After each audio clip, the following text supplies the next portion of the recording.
Back in 2005, when I was 23, I worked the night shift at a Middle Eastern restaurant just outside of the town I was living in. It wasn't a big place, and we mostly did takeout and deliveries, but the food was good and the owner treated me all right. I was the only white guy working there though. Everyone else was Lebanese, and most of them were either cousins or brothers or something in between. They'd switch between Arabic and English so fast, I only caught half of what was going on most nights, but I got along with everyone just fine anyway. One of the guys I worked with a lot was named Cal. He was the owner's son and had a little more authority than the rest of us, though he was only a couple years older than me. He didn't throw it around much, but if he told you to do something, you didn't argue. That night, we were working a typical Friday shift. It was busy as usual, and there were lots of orders. Most of them were not that far. At around 10:30, Cal handed me one last delivery. He said it was one of the final ones, and that after I got back, we could start cleaning up. The address was in a rural part of the county, and I didn't have GPS because this was before smartphones. All I had was a little fold-up map and a vague sense of direction, but I knew the area pretty well, and this wasn't that far from a place that I had been before. That is to say that I knew the general area, but not that specific road. I took the ticket, loaded the food into my old Honda Civic, and headed out. I took a couple main roads until they turned into smaller ones, and from there, it was a lot of guesswork. The street names didn't match up exactly with what was written on the delivery slip, so it was a bit confusing. I passed a few houses that looked abandoned, and then there was nothing but woods for a while.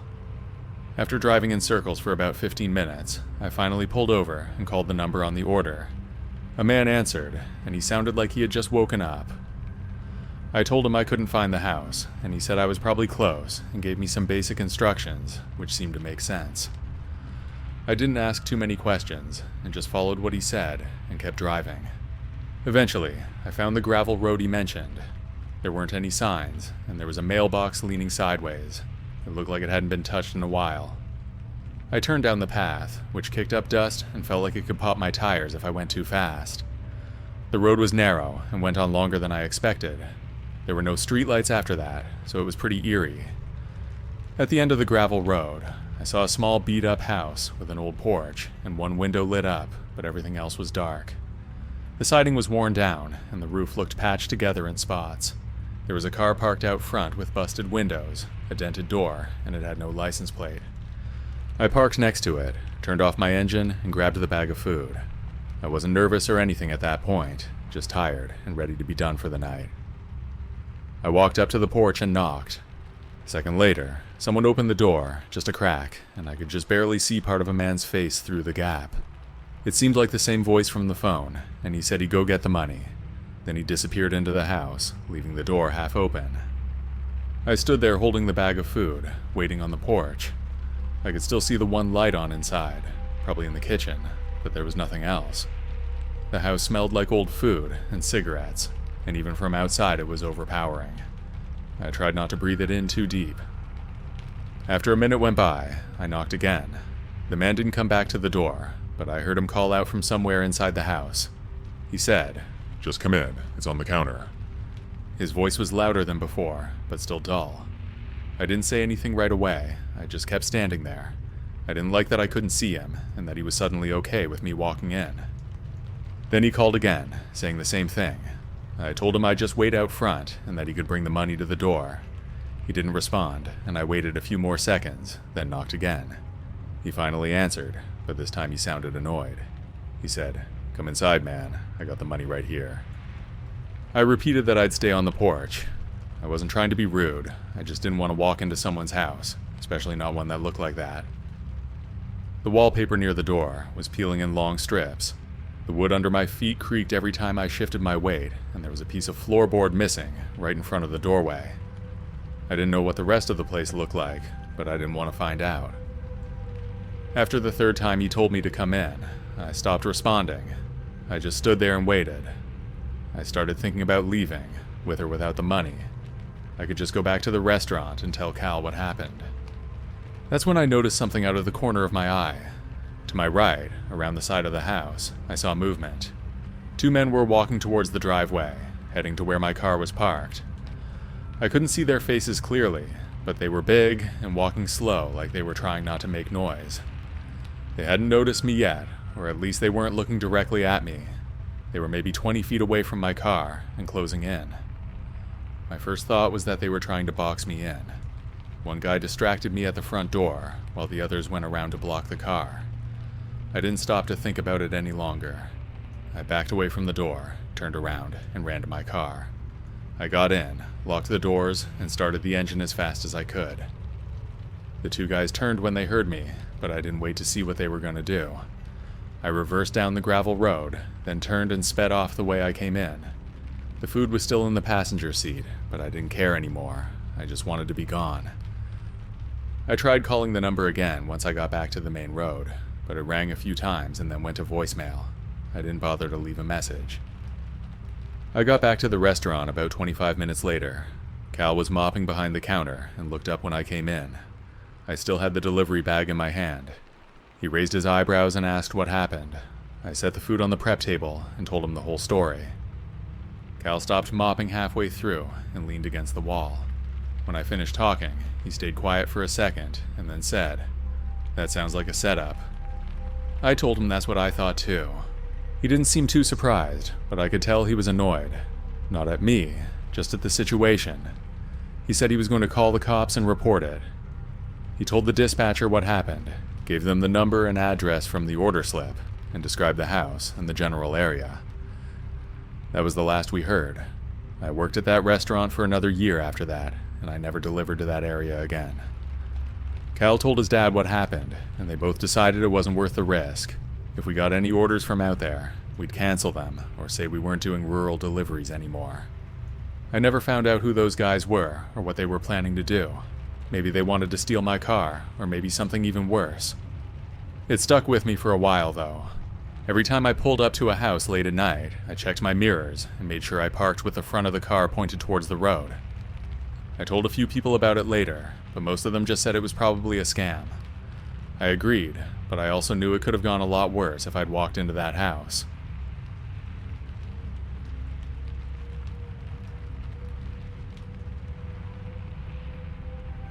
This happened to me in the late 90s, when I was in high school. I was working as a pizza delivery driver at the time, making just enough to afford my car payments and gas. The shop where I worked was the only one in our town that would deliver to the more remote parts of the area, and I was the one doing those deliveries. It was a quiet night, and I was looking forward to getting home to relax. I'd been working since 7 p.m., and it was close to 11. It was my last delivery of the night. My eyelids were heavy as I drove down the deserted stretch of road on the outskirts of town. Off in the distance, I saw a figure standing on the side of the road. That was very strange, because it was a really remote stretch of road. There were canola fields on either side, and only a few farmhouses for miles in any direction. When I got close, I could tell that it was a man, and he was waving his arms wildly, trying to get me to stop. I slowed down, trying to make out who it was, and unsurprisingly, I didn't recognize the guy. He was dressed in ragged clothes and looked very disheveled. I decided to stop, just to make sure that it wasn't an emergency. "Hey man, please, could you give me a ride?"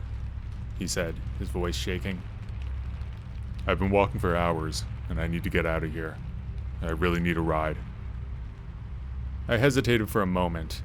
I had heard stories about serial killers hitchhiking on the side of the road, preying on unsuspecting drivers. But this man looked so desperate and harmless, and I didn't want to leave him stranded on the dark, deserted road. It was a tough call, because I really like helping people in need, but I couldn't let this stranger into my car like that. It wouldn't be smart. Keep in mind that this was the late 90s, and cell phones were not common, so most people back then didn't have one. "I'm sorry, I can't give you a ride," I said, trying to sound as apologetic as possible. "If it's an emergency, I can call the police for you when I get back." The stranger looked at me disappointed, but he didn't argue. "No, it's not an emergency," the man said. "I can just wait for the next one." His demeanor changed. He seemed less desperate. I continued on my way, feeling a little uneasy about leaving him behind. But I reminded myself that this was the safer choice, and I continued with my delivery. When I finally got back to the pizza shop, I told my coworkers about the stranger I had seen on the road. I told them that I offered to call for help, but he refused. My manager told me that we had to call the police. He said that people can die out there at night. The temperature could drop below freezing, so it was really dangerous. It was our responsibility to make sure he was okay. They all understood my decision not to pick him up, though. We dialed the police, and when we did, we told them what happened and gave them a description of the man. They assured me that they would find him and make sure he was safe. I felt relieved and I went home. I woke up the next morning to a call from my manager. He told me that the police called to follow up. It turned out that they found the guy. He was wanted for several crimes, including kidnapping and attempted murder. He was being held at the local jail, and they wanted me to come by to identify him. I dropped the phone on the ground when I heard that. I picked it up when I calmed down, then I called the police and told them that I'd be right there. Sure enough, it was him. I almost allowed that guy into my car in the middle of the night. Nobody would have been able to protect me. I would have been at his mercy. I was grateful for my decision to refuse the ride, but the memory of that night still scares me, even though it's been many years. Whenever I drive down a deserted stretch of road, I can't help but wonder what might have been. I'm reminded of how lucky I am to be alive. No matter how harmless someone may seem, it's important to be careful when dealing with strangers.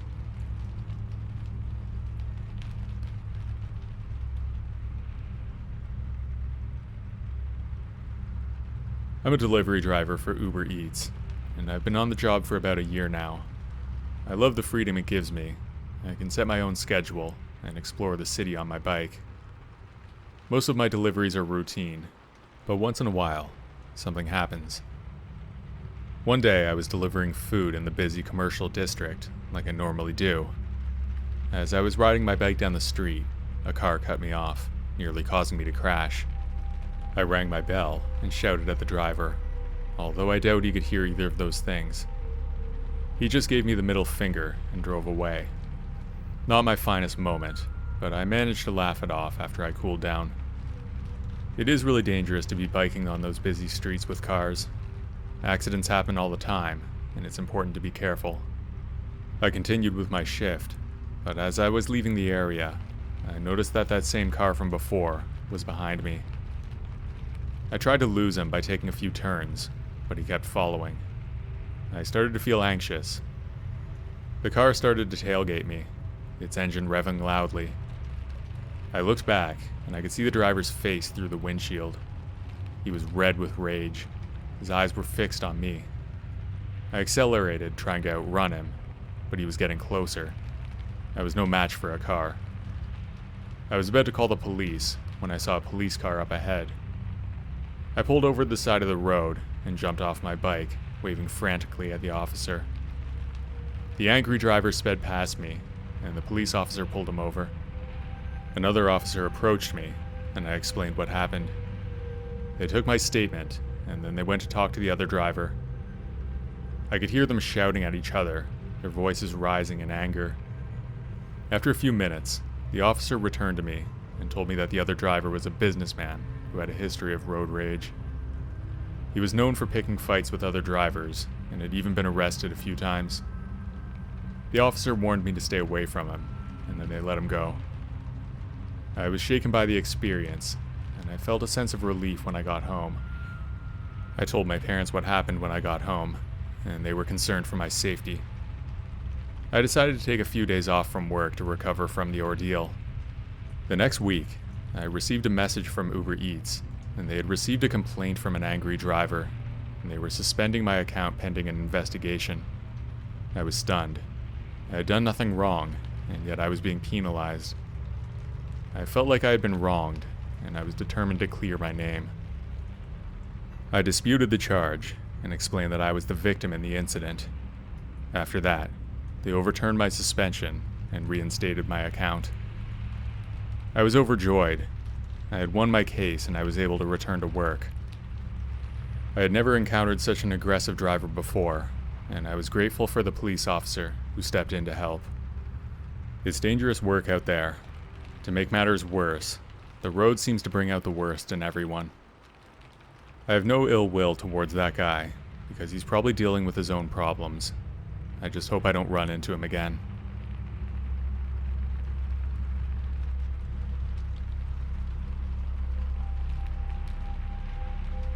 It was a typical Friday night, and I was staying home by myself, just watching some TV and trying to relax after a long week at work. I lived in a small townhouse. It was 2 floors, but it was very narrow, perfect for a single person. Upstairs was just the bedroom and a washroom. The upstairs was open, and it overlooked the living room. There wasn't really a backyard. It was just a dark alley at the back of my place. I never really went back there, and I almost never used the back door. At around 9 p.m., I decided to order some food from a Middle Eastern place that I like. I had been craving something like that for a while, and I finally decided to give in. I placed the order on my phone, and within 30 minutes, the doorbell rang. I opened the door to find a man in his mid-20s, wearing a baseball cap and carrying a paper bag. He had a friendly smile on his face, and I could smell the delicious aroma of my food wafting from the bag.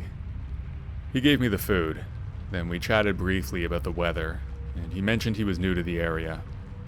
I thanked him for the quick delivery, and he wished me a good night before leaving. I closed the door and sat down to enjoy my food. After about an hour, I was getting ready for bed when I heard a loud noise coming from outside at the back of my place. At first I thought it was just a car, but the noise persisted. It was like a loud metallic banging sound. I walked over to the window to see what was going on, and to my shock, I saw a person trying to break into my house. His face was covered with a baseball hat from my angle. My first thought was that it was the delivery guy from before. He had a crowbar in his hand, and he was attempting to pry open my back window. I immediately called the police, telling them about the break-in attempt, and I provided them with my address.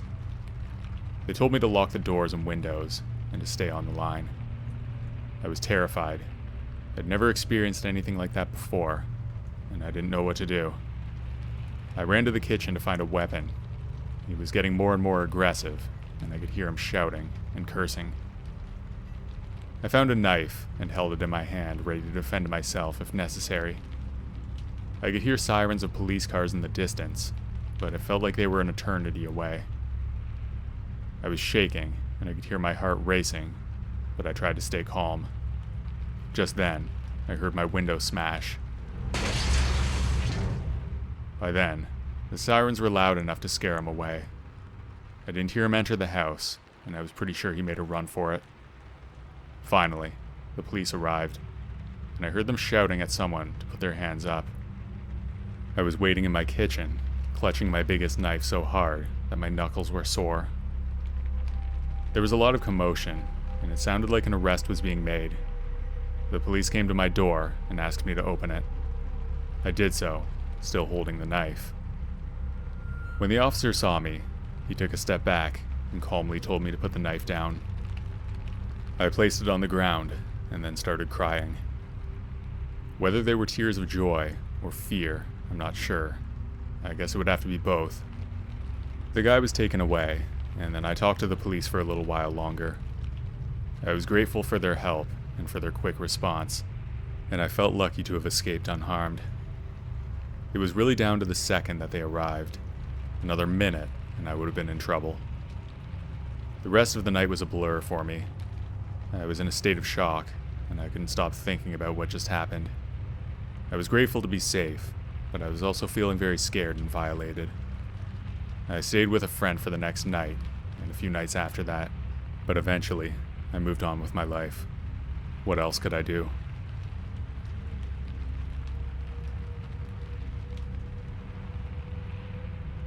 I'm Sam, a 28-year-old woman, and I used to deliver food for one of the big apps. It was a simple job, but it paid the bills, and I got to see different parts of the town every day. But one day, I did a delivery that I'll never forget. It was a warm evening in the spring, and I was just heading out on my route when I received a new delivery request. It was the first one of the night, and I was already a little late. I worked late hours so I could fit in with my regular job. The destination was an old rundown building on the outskirts of town. I knew the area, but I didn't think anyone really lived there. It was an industrial area. I hesitated for a moment, but I needed the money, so I picked up the order and headed over. When I got there, I was struck by how spooky it was in the dark. There were street lights, but they were much more spaced out than in the city. It also seemed like every third or fourth one was burnt out. As I approached the building, I noticed that it was surrounded by a tall fence. The gate was open, so I drove through and made my way to the front door. It really didn't look like anybody was there. The place was almost certainly abandoned based on the appearance. The lights were out, and there were no cars other than mine. I knocked on the door anyway, but there was no answer. I stopped and looked around, then tried again. No answer. I started to feel uneasy, so I turned around and headed back to my car. That's when I heard a voice behind me. Hello? I turned around and saw a man standing there at the side of the building. I didn't hear the door open, so he must have just came around from the back. He was tall, with dirty blonde hair and blue eyes. He was wearing a raggedy shirt and pants, and he had a wide grin on his face. "Can I help you?" I asked, trying to keep my voice steady. Yes, you can. He said in a surprisingly pleasant tone. I've been expecting you. I ordered the food. I hesitated for a moment, but then I took a few steps towards him and handed him the bag, trying to keep as much distance between us as possible. I turned around and started walking back to my car, but as I was walking away, he called out to me. Wait. Can I talk to you for a moment? I turned around, feeling scared. "What's there to talk about?" I asked. He took a step closer to me and whispered, You're very pretty. I think we could be friends. I was absolutely terrified. I turned around and started to run back to my car, but I knew I wouldn't have time to open it before he could grab me, so I just kept running. I flew out the gate to the building and kept going down the deserted street. There was no time to look back, but I could feel him behind me. He was close. At that moment, I didn't have a plan. There was no time for that. With each step, I was getting further and further away from my car. My only hope was that a passerby would help. I eventually reached a small intersection with a traffic light, and there was a car stopped. I was about 100 feet away from it, and the light was red. I knew that if the light changed, the car would drive away, and I'd be alone with that guy again. I ran faster, praying that the light would stay red.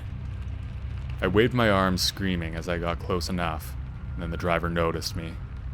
At that moment, I turned around, and my attacker was gone. I ran up to the car and told the driver that somebody was chasing me. He was very understanding and gave me a ride to the police station. I repeated my story to the cops as well. When I told them the address, I found out that the building was in fact abandoned, and it was a popular spot for squatters and drug addicts. The police escorted me back to the spot so I could get my car. When I saw it, I noticed that the driver's side door was all scratched up, probably with a key or a knife. It said some really vile things that I don't care to repeat. A few weeks later, I received a call from the police. They told me they arrested the man, and he was facing multiple charges, including attempted kidnapping and assault. I was so relieved to hear that he was off the streets, and he wouldn't be able to hurt anybody else. This experience changed me in many ways. You never know what kind of person you're going to meet, and it's important to always be prepared for the unexpected. I quit doing that job soon after. I didn't actually quit right after the incident because I really needed the money, but as soon as I could afford to, I stopped doing it.